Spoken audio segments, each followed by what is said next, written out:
Di sini marilah kita semua, khususnya orang-orang yang beriman, mari kita bangkitkan pikiran kita agar tidak mendapatkan kesesatan di kemudian hari. Salam tilawah semesta.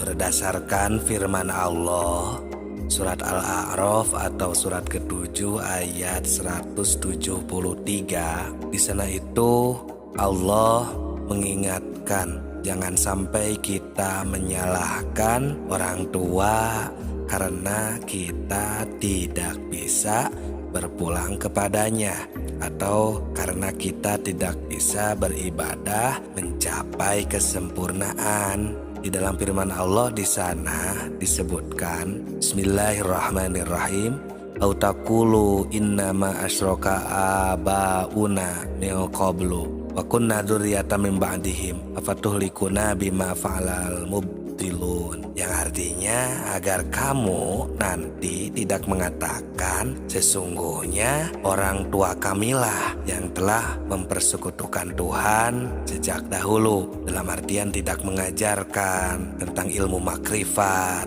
atau ilmu khususil khusus, sedang kami adalah anak keturunannya. Apakah engkau akan membinasakan kami karena perbuatan orang-orang yang terdahulu?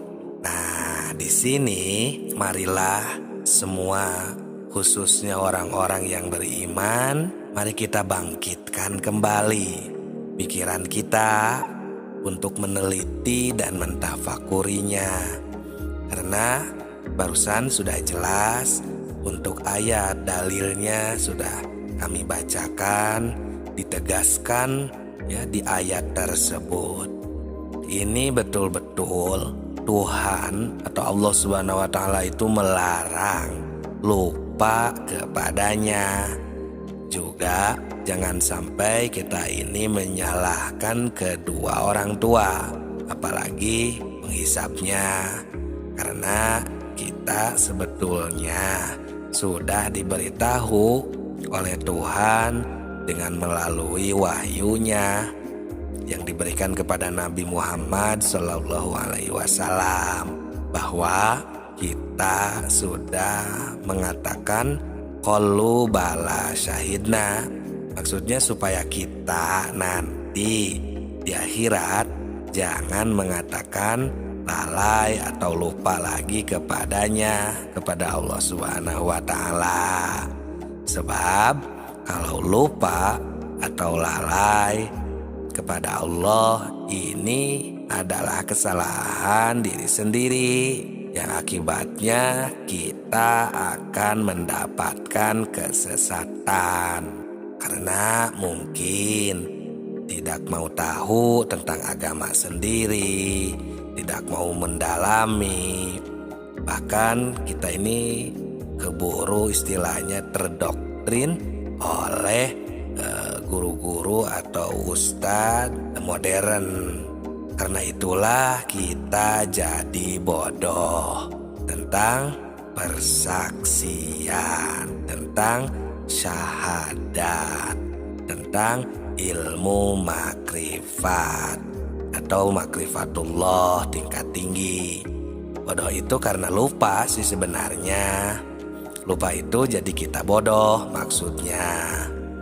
Sebagaimana yang telah dikatakan di dalam kitab Sirrul Asror, di situ dikatakan penyebab buta hati adalah karena lupa.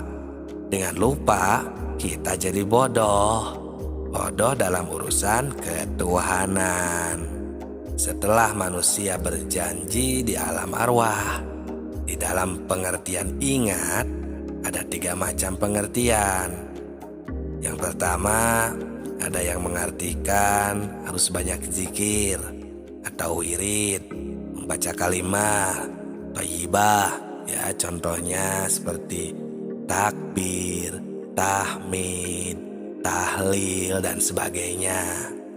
Itu yang pertama. Yang kedua, ada juga yang mentafsirkan kalau ingat itu ya dengan memperhaturkan hukum-hukumnya, seperti di dalam kehidupan sehari-hari. Kita harus sesuai dengan aturan Tuhan. Jangan mengerjakan pekerjaan sekehendak hawa nafsu kita. Karena nanti semua perilaku kita harus dipertanggungjawabkan. Itu yang kedua. Nah, untuk makna yang ketiga tentang ingat ini, ada yang menafsirkan bahwa kita itu harus banyak ingat tuh sebagaimana yang telah dijabarkan di dalam kitab-kitab tasawuf seperti kitab hikam dan lain sebagainya.